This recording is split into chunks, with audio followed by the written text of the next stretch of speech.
And welcome back to AM Ocala Live, 96.3 FM, 1370 AM, 8:53, making our way towards the top of the 9 o'clock hour as we say good morning to you as it's been a little beautiful morning there. 74 degrees outside with sunshine as we're looking at a 70% chance of showers and thunderstorms afternoon around 3 p.m., and we're going to have it definitely warm as we're going to see ourselves, though, not quite to 90, 87 degrees for the high.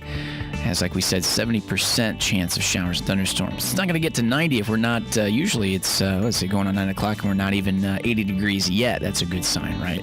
It feels a little bit better out there right now. As it is now time for your Ocala Quick Minute News, 96.3 FM, 1370 AM.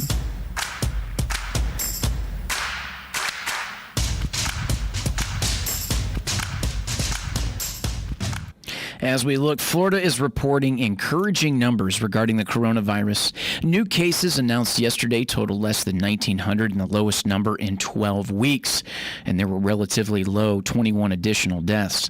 In Miami-Dade County, teachers and students are hoping they can easily log into their online classes today after cyber attacks apparently disrupted distance learning last week. The goal this week is to try and determine if the cyber attacks are related to the K-12 online malfunction. Superintendent Alberto Carvalho says that's why elementary students will continue logging on to the platform this week, while middle and high schoolers will use Zoom or Microsoft Teams.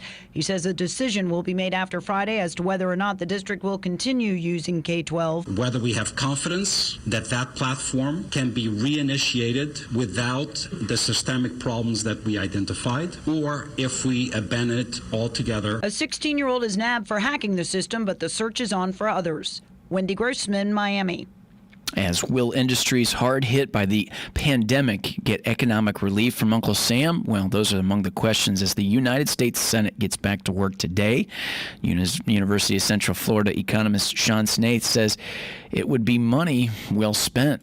A lot of talks about pretty large-scale layoffs at some of these major airlines coming in the fall. So some additional assistance as we continue this recovery, I think, is warranted, but I'm not so sure it's going to come. As Democrats want to spend $2 to $3 trillion on relief, as they say Republicans, $500 million. With Florida, as it's reporting a lowest single-day total of new COVID cases in 12 weeks, the state added 1,838 new infections, which is the fewest in a 24-hour period since June 15th.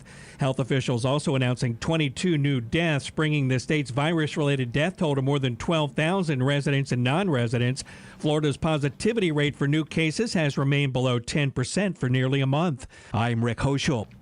A possible positive sign for the Florida tourism, as well as those numbers as mentioned, is Orlando's major attractions, Universal and Disney, reported capacity crowds over Labor Day weekend as capacity with the already limited to 20% capacity max limits of that. As there are two named storms, Paulette and Renee, but both are far out in the Atlantic and likely won't threaten the United States as we enter now the height of hurricane season. In sports, the Tampa Bay Lightning crushed the New York Islanders 8-2 to open the East Finals in the NHL's Toronto bubble, as Game 2 is tomorrow night. Also in sports, the Miami Dolphins are naming veteran Ryan Fitzpatrick that starting quarterback position for the season opener against the New England Patriots, saying he's likely just keeping a seat warm for their first-round pick, Tua Tagliavola. For your Ocala Quick Minute News, 96.3 FM, 1370 AM, The Source.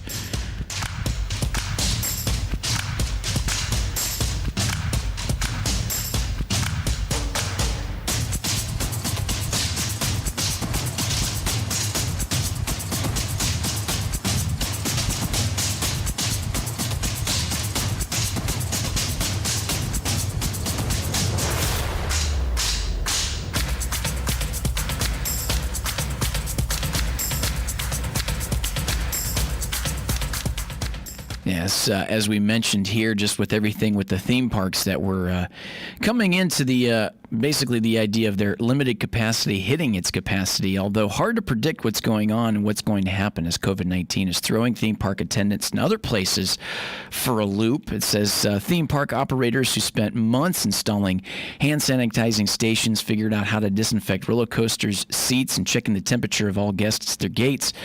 As they somehow come back in the midst of the pandemic, are finding many reluctant to return in some of the other parks and other places. Some parks have reduced operating days / ticket prices and closed early for the year because of then lower hoped attendance. But as we mentioned, theme parks across Central Florida hit capacity this holiday weekend, making them the fullest we've seen since the phased reopening.